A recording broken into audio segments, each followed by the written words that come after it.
I'll be upfront and say that I didn't want to do this. I've previously stated my lack of fondness for Marvel or the whole comic book franchise thing, and people didn't like it last time, but people who insist on existing in my vicinity told me that this was good, and while I'm not moved by this sort of program, I do enjoy a challenge, and the chance to humiliate those I'm closest to. So if you're not familiar with Daredevil, welcome to an online minority, but here's a bluffer's guide. Matt Murdock was blinded in a car accident as a kid. Bet he didn't see that one coming. Ha ha ha, blind child. But the accident heightened all of his other senses in a plot-convenient and never fully explained way.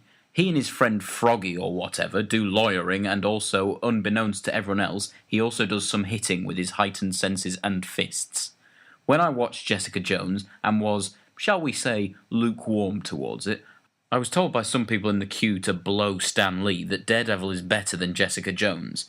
But I'm not sure if I agree. They're different beasts. One gives character drama a backseat to the face punching, and the other gives face punching a backseat to the character drama. And there's no David Tennant in this, so better it could never be.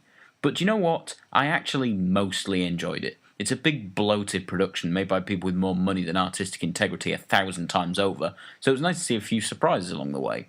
The main character is actually quite likeable, and his struggle is actually interesting. The antagonist in the first season is portrayed in a very balanced light, and while he is no Tennant, he is actually a good screen presence. And that's all I have to say. It's only nice things. I've been nice to a Marvel property. Pay no attention to the remaining time left on the video.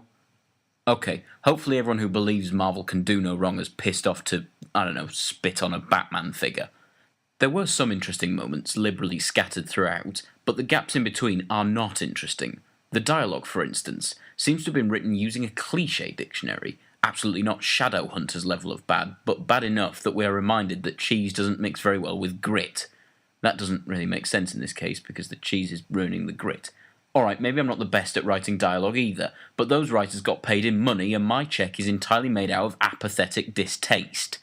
However, it does seem as though if you want gritty drama from Marvel, their TV projects are where you'll find it, as their films seem very much like cheese sandwiches. As much as people lose their fluid over shared universe references, I personally thought they added half pint of piss all. It's just characters name-dropping other superheroes. It actually felt more like advertising.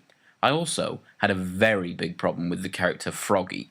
You can tell early on he's the comic relief character, but I found him incredibly grating.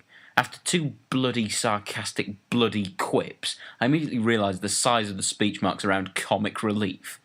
Oh, and when a relationship seems to blossom between him and the secretary, a who gives a shit for the ages.